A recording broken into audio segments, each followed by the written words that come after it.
What's happening, comic fans? Yes, it's late March. We're approaching April, but that doesn't mean it's too late to talk about the books that I'm launching for 2025. And I expanded it to 12 to fit two other books. So let's get into them.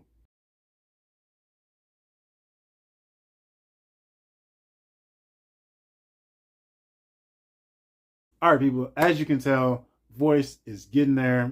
Might be getting sick. I don't know, but that doesn't stop the comic book show. So let's get to the fun.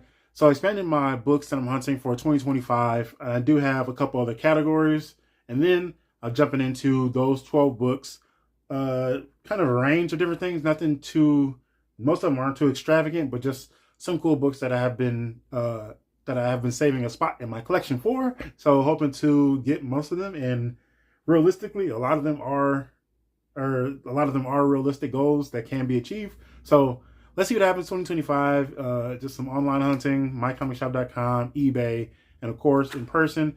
We'll be hitting a few conventions this year. At least I have a few planned, and then obviously planning to hit several shops. Hopefully some new ones as well. So who knows what happens from those? But yeah, for the most part, none of the 12 books will be in any specific order except for number one, and some of you will be able to guess which book that will be. So, but hold on to that. First, we got a few categories of books that I will be hunting because just some broad range stuff. First, there are some other Golden Age books that I'm after, and a lot of it, which part of what I've been doing a little project, is making a list of all the Golden Age series that have the word comics in the title, like Pep Comics. I had a whole list of them. Target Comics, one of them. You've seen that book, and some other ones. I can't even think of all of them now. But yes, I'm making a list of all those. So I want some more. I want some books from. I don't know if I want one from each of those, but definitely want some more crime, mystery stuff, some thriller, some sci-fi stuff. Some of those are my favorite categories. Obviously, superhero stuff as well. So we'll be picking up some more of those. So yeah, just Golden Age is a broad category. Next up is X-Men reprints.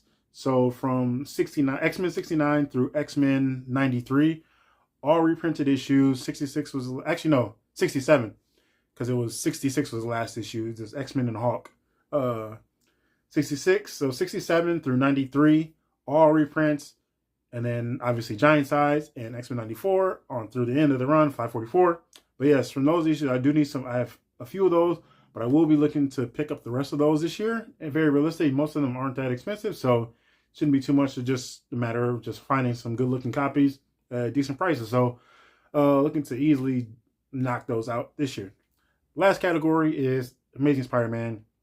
Now you will see some, same with X-Men, you will see some of these on the main list, but as a broad category, absolutely be hitting my Amazing Spider-Man run heavy this year again, as I've done the last couple years. Made some significant progress, especially online. Actually, yeah, all online, my comic shop and eBay. And then obviously at conventions, if you've seen any of my convention haul videos, you've seen a lot of those from the last 2 years, give or take.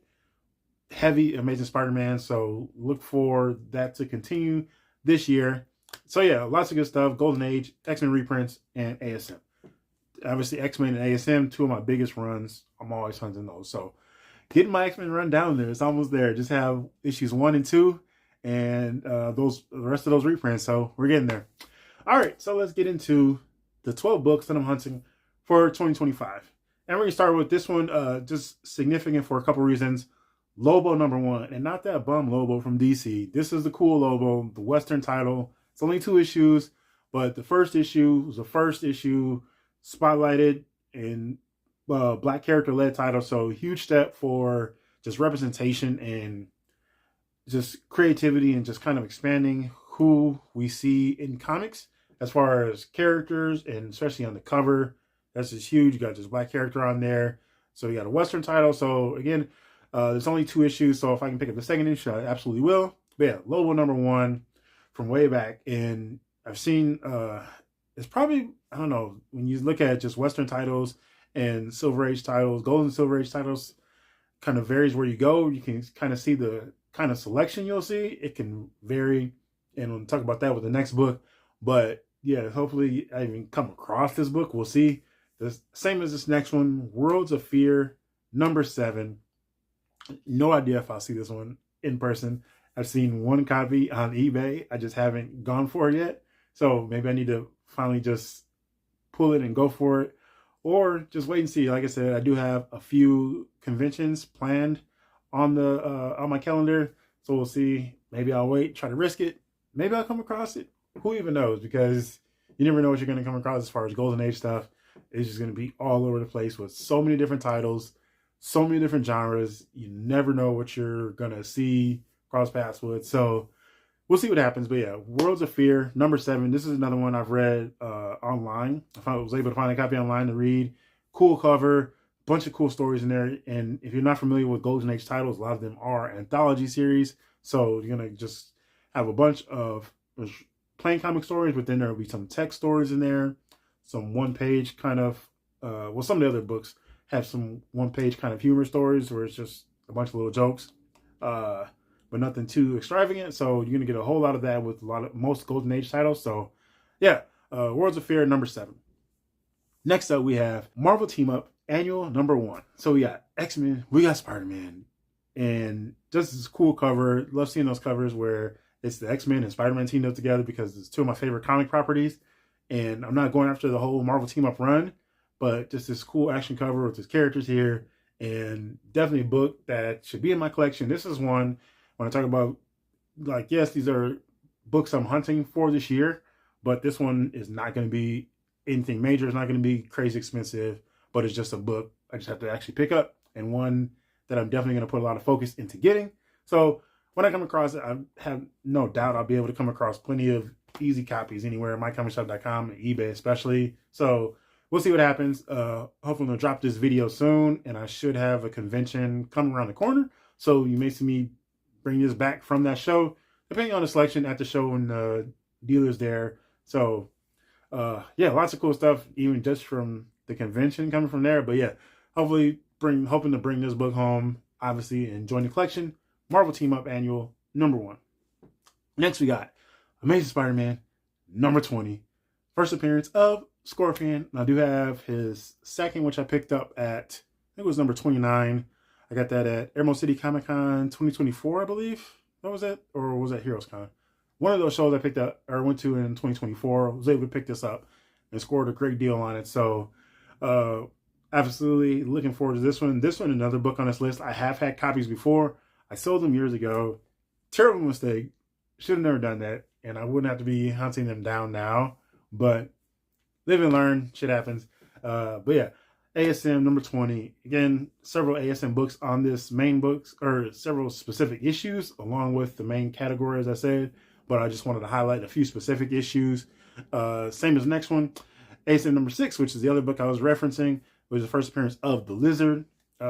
Absolutely going to be looking for this one. This one is one of the rougher ones, because I don't know if it's just the way the covers looked or just the time factor and degrading, but I've seen some copies on eBay. They are rough. This is one I'm definitely probably going to be picking up in person and really exploring and comparison shopping and just looking at all the different copies, because some of the copies I've seen have just been, like I said, they have been rough and well read.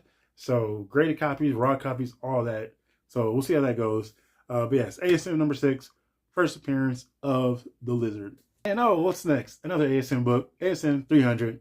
I mean, this is just one of those big books everybody's after. Everybody talks about a lot. The cover's been homage to Hell and Back, and I'm actually just tired of seeing homages to it. Just let this book die, let it rest for 20 years. Nobody else needs to do a cover that looks like this at all, please.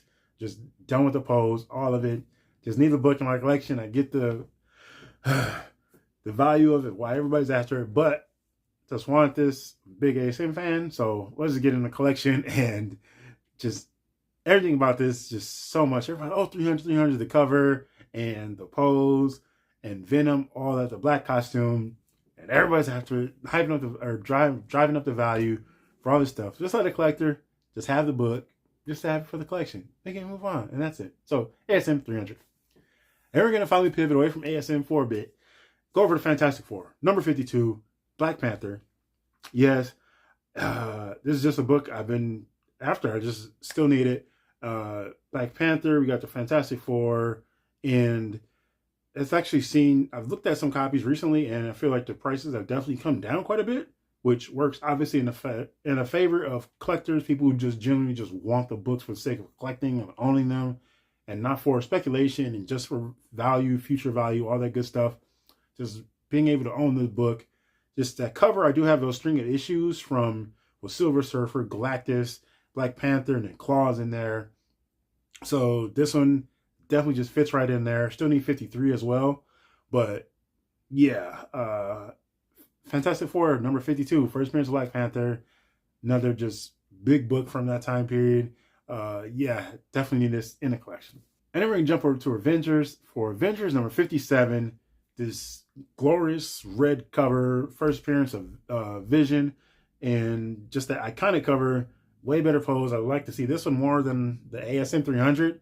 And I don't know if it's just, maybe just the all red, plus the use of scale in this one, which I talked about before, especially with comparing ASM issues with Spider-Man and Mysterio on the cover. Just that use of scale is just so cool. Just a cool cover art technique that I enjoy, and just makes the figures just seem extremely imposing, physically imposing. So it's just a great technique to use. But yeah, cool. I have seen this in person, obviously from shows over the years, comic shops, raw, graded, and pretty much for most of these books, I don't really have a preference if they're raw or graded, as long as they're, you know, complete, present well, and like free of a lot of kind of damaging, that's what I'm looking for. Really, like some of the worst kind of defects. So I probably will do another video talking about kind of ranking some of the defects and some of the ones I'm more tolerant of versus the ones I really try to stay away from.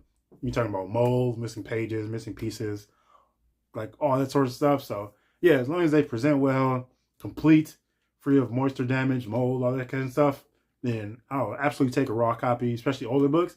But just depends on how they present and the price, of course. Just kind of match them up and see what I'm willing to deal with. So yeah, Avengers 57, again, just this really glorious red cover that, and use of scale, just chef's kiss. And guess what, people? We're going back to ASM. ASM number 9, first appearance of Electro. Yes, this multi-panel cover. My man Electro, Maxwell Dillon. He's just cool as hell.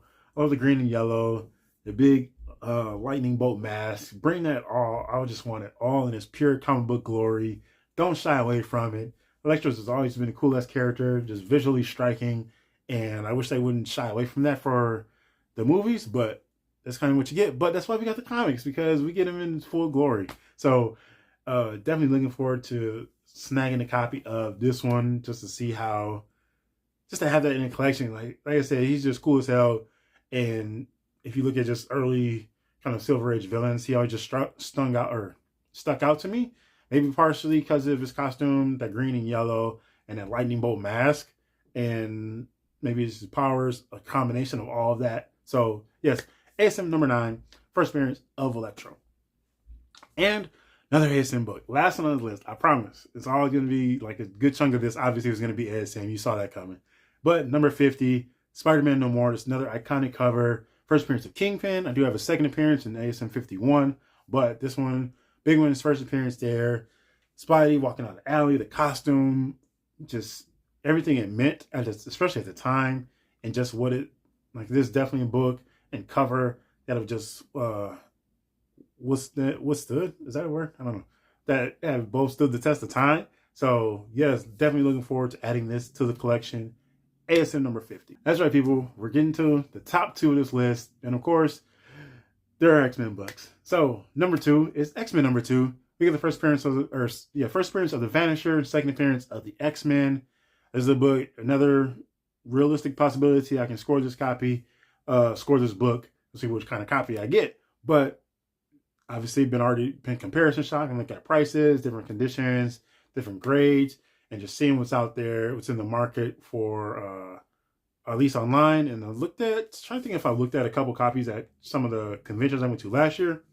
I can't recall, but we'll be definitely looking at and eyeing some copies at shows this year and seeing what's out there. Who knows, when I hit those shows and kind of see, especially trying to make some deals, especially for a lot of these books.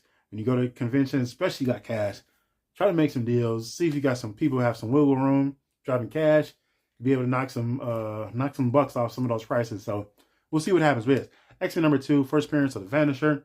second appearance of X-Men. If you read, what was that? It was X-Force, one of the later X-Force runs in the 20 teens or late 2000s, early 20 teens. Vanisher came back. So he's kind of been used kind of sparingly over the years, but not too, I don't know if I wouldn't say he has a high profile. Interesting character, his powers, but yeah, just kind of sparingly used. So, yeah, X-Men number 2.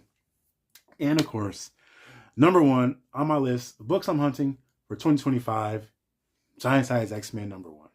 Who didn't see this coming? Raise your hand. No hands raised. Yeah, obviously, definitely going to be looking at this one more realistically now and seeing what's out there. This one's probably one of the ones I for sure probably want graded because I want a copy that has a CGC graded one specifically because of the Giant Size X-Men custom label, which I think is a cool touch. I like the custom labels on graded copies, graded comics. I do have several in my collection. And especially when they match up with the book, as this one does, it's just absolutely perfect. Chef's kiss. So I'm looking forward to grading this one, or finding a graded copy with that custom label on there. Nice presenting copy. Don't know how. Again, just another one. I'm going to be comparison shopping, looking at grades, how they present, compared with the price, and kind of seeing what's going on with them. So, yeah, looking forward to just being in position to just check out some copies at some of the shows. This is not one I see at shops too often, but maybe if I hit some new shops this year, we'll see what happens and see what's out there. But yeah, those are the comics I'm hunting for 2025. The categories: Golden Age books, X-Men reprints, and ASM as a whole. And then those 12 books, realistically, as I said, there's a strong chance for most, if not all of them, to join Gino's comic collection this year. But we'll see what happens. But yeah, it's always going to be fun. Being a comic collector is always fun. There's always something out there. There's always just cool stuff to read, to pick up, to go after. Just the pure joy of just being a comic fan and just embracing the medium and the fun of it. Take away the value, the speculation, all that garbage. Not necessarily garbage, but just take away all that and just enjoying the medium and this art form for what it is. The characters, the stories, the creators, just the history of it all is just absolutely beautiful. And this definitely just going to highlight specifically the collecting aspect of it. And yeah, diving all in and looking forward to a great year. Just everything in the world of comics. So feel free to share what books you're hunting for in 2025. Do we have any in common? Have you picked up any ones, either big, small, whatever they are? Share it in the comments below. Let's talk about it. Yeah, that's that. Happy reading, happy hunting, happy collecting. I'm Gino. This is Gino Talks Comics. Thanks for watching and peace out.